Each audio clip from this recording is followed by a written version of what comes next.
বন্ধু, আগামী শুক্রবার আমার বিয়া ঠিক হয়েছে, আর তুই কিন্তু অবশ্যই বিয়াতে আইবি। আর তুই যদি বিয়াতে না আস তাহলে কিন্তু আমি বিয়া করব না। কি কস, তোর বিয়া? হ্যাঁ বন্ধু। আচ্ছা বন্ধু দাঁড়া।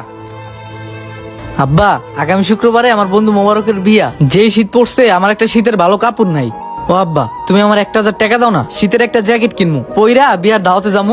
বাবা রে, দাওয়াত ঠাট গরিব মানুষের জন্য না, যে অভাবে সংসার 1,000 টাকা হইলে আমার 10 দিনের সংসার খরচা চলে যাইব।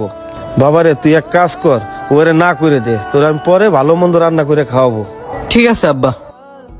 বন্ধু, একটা তো মিস্টেক হয়ে গেছে, আমি তো তোর বিয়াতে যাইতে পারবো না। সামনে শুক্রবারে আব্বার নিয়ে ডাক্তারের কাছে যাইতে হইব। কি করবো ক? আগে তো বাপ, পরে তো দাওয়াত।